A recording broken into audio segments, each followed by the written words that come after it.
नमस्कार दोस्तों, इस वीडियो में हम लोग बात करने वाले हैं रिलायंस पावर लिमिटेड की। दोस्तों इस स्टॉक का जो रिजल्ट है, क्वार्टरली रिजल्ट है, मार्च 25 में आया था और मार्च 25 में पॉजिटिव रिजल्ट था और इस शेयर ने परफॉर्मेंस बहुत अच्छी परफॉर्मेंस दी। कभी ₹1 का शेयर था, लोग सोचते नहीं थे कि ये शेयर कभी चलेगा, लोग इन्वेस्टमेंट करने से डरते थे, लेकिन आज ये ट्रेड कर रहा है ₹50 के आसपास। ये ट्रेड कर रहा है। देखिए, इसने ₹50 का यहाँ पे हाई बनाया था, ये ₹50 का लेवल है और हाई बनाने के बाद अभी ये शेयर करेक्शन में है।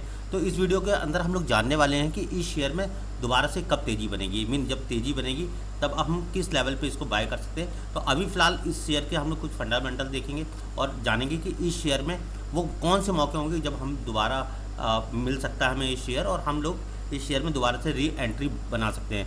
तो अगर इसके लिए अगर हम लोग चलें यहाँ पे रिलायंस पावर के स्टॉक पे, तो यहाँ पे अगर हम इसका ओवरऑल व्यू देखें, इसका जो रिटर्न है, मंथली रिटर्न, क्वार्टरली रिजल्ट की हम लोग बात नहीं करेंगे।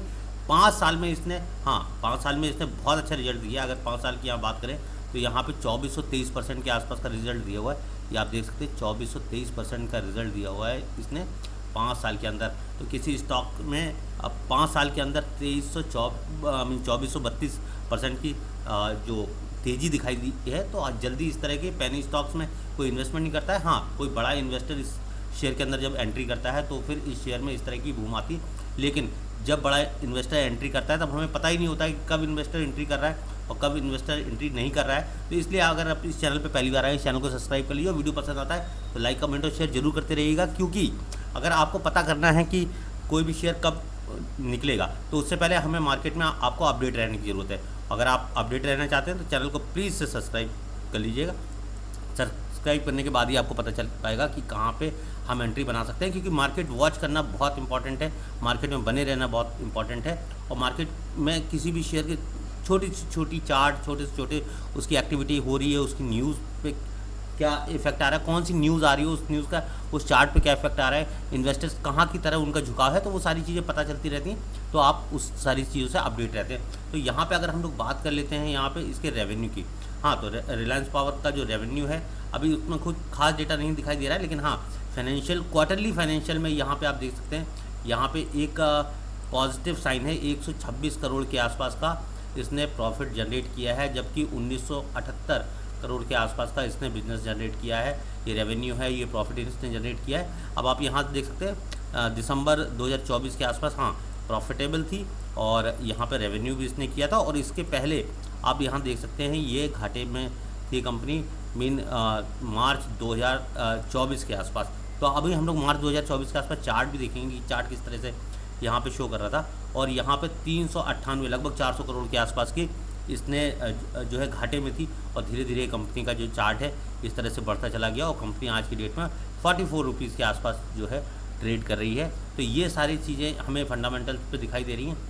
अगर हम इसकी थोड़ी सी शेयर होल्डिंग्स पर नज़र डालें कि भाई इसके शेयर होल्डिंग्स कहाँ है, कहाँ से आया इसके पास इतना पैसा, तो ये सारी चीज़ें आपको यहाँ पे देखने को मिल जाएंगी कि यहाँ पे जो एफआईज़ हैं इन्होंने अपने स्टेक्स को चेंज किया है। ये देखिए एफआईज़ का, ये देखिए डीआईज़ का स्टेक है और 13% के आसपास फॉरेन इंस्टीट्यूशनल इन्वेस्टर और डीआईज़ 3.29 के आसपास इसमें आते दिखाई दे रहे हैं। तो कहीं ना कहीं जब किसी कंपनी में एफआईज़ का रोल हो, डीआईज़ का रोल हो और प्रमोटर्स के पास भी ठीक ठाक शेयर है, 23% के आसपास के शेयर्स हैं, तो बहुत अच्छा नहीं कहा जाएगा, लेकिन फिर भी ठीक है। मीन प्रमोटर्स के पास 50% के आसपास का शेयर है तो हम मानते हैं ठीक है, एक होल्ड है उनके पास। लेकिन ठीक है, कंपनी में इन्वेस्टमेंट आ रहा है, कंपनी नए प्रोजेक्ट्स पे काम कर रही है, तो आगे संभावना है कि भाई स्मॉल कैप कंपनी है, 18,267 करोड़ की वैल्यूएशन के साथ ही काम कर रही है।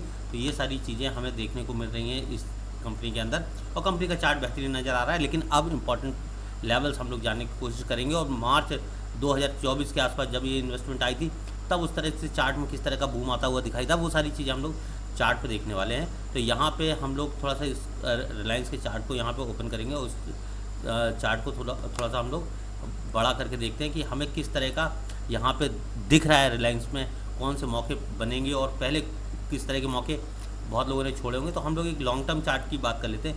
मंथली चार्ट हमें कैसा दिखाई दे रहा है, तो देखिए ये वो मंथली चार्ट है और यहाँ पे अगर हम इस कैंडल पे जाएँ, 2020 के आसपास का चार्ट है। 2020 के आसपास के आप देख सकते हैं, 2020 के आसपास की इस शेयर की वैल्यू क्या है, ₹1.21 की वैल्यू के साथ ये ट्रेड कर रहा था और ये मार्च 24। ये देखिए, ये एक ब्रेकआउट लेवल इसको हम कह सकते हैं कि ये ब्रेकआउट था ये 24 में, और ये कि कंसोलिडेशन हुआ। ये बड़े टाइम फ्रेम का चार्ट देख रहे हैं, मंथली टाइम फ्रेम का चार्ट है, और यहाँ के बाद ये शेयर बूम कर गया। और इस शेयर में आने वाले जो टारगेट्स हैं, निश्चित तौर पे अगर ये शेयर चल रहा है तो यहाँ पे शेयर 105 रुपये के आसपास ये टच करेगा, लेकिन इसको क्रॉस करना होगा। अभी 63-65 रुपये का भाव इसको क्रॉस करना होगा। ये कंसोलिडेशन के बाद, हाँ, लॉन्ग टर्म इन्वेस्टमेंट में टाइम लगता है, लेकिन हाँ, लॉन्ग टर्म इन्वेस्टमेंट हमेशा कई गुना बढ़ जाती है अगर सही समय पे आपने शेयर को बाय किया। अगर हम लोग इसका वीकली चार्ट यहाँ पे देख लें तो एक वीक की चार्ट में क्या लग रहा है, एक वीक के चार्ट में देखिए एक स्पष्ट एक आपको कंसोलिडेशन नज़र आ रहा है बड़े टाइम फ्रेम में। चार्ट डाउन ट्रेंड पे चल रहा है। RSI भी लगभग 50 के आसपास, 56 के आसपास है, तो एक बढ़ता हुआ RSI, लेकिन तेज़ी बनने की संभावना हो सकती है इस शेयर में। यहाँ पे हम एक निश्चित तौर पे अगर हम चार्ट को एनालाइज करें तो एक ट्रेंड लाइन हम लोग यहाँ पे खींच लेते हैं, एक लेवल बना के रखेंगे। ये वीकली चार्ट है तो ट्रेंड लाइन को बहुत लंबा नहीं करेंगे, एक हाई लो यहाँ पे हम लोग मार्क करके चल लेते हैं इस कैंडल का, और ये पीछे जो विक बनी है इस कैंडल का एक हम लोग हाई और इस कैंडल का हाई हम लोग एक मार्क कर लेते हैं, और उसको हम लोग छोटे टाइम फ्रेम पे देखने की कोशिश करेंगे तो एक थोड़ा सा हमें नज़रिया मिल सकता है। अब भाई देखिए, किसी भी शेयर को इस तरह से ख़रीदना नहीं है, इस तरह का हमें बहुत सारी एनालिसिस करनी होती है तब उस शेयर को खरीदते हैं। अभी हम लोग डेली टाइम फ्रेम पे देखें, हाँ, तो चार्ट पे तेज़ी नज़र आ रही है। यहाँ देखिए, ये गैप अप यहाँ पे ओपन हुआ है। चार्ट डेली चार्ट पे मीन 38 रुपये से सीधा शेयर ये 42 रुपये एक दिन में भाग गया। एक दिन की कैंडल है, और उसके बाद कॉन्टीन्यूसली अप एंड अप, और ये यहाँ पे करेक्शन आता दिखाई दे रहा है। तो इस लेवल को ब्रेक करना ज़रूरी है। इंपॉर्टेंट लेवल 648 के आसपास का जो हमें देखने को मिल रहा है, यहाँ पे ये क्रॉस करेगा तो निश्चित तौर पे इस शेयर में तेज़ी आएगी।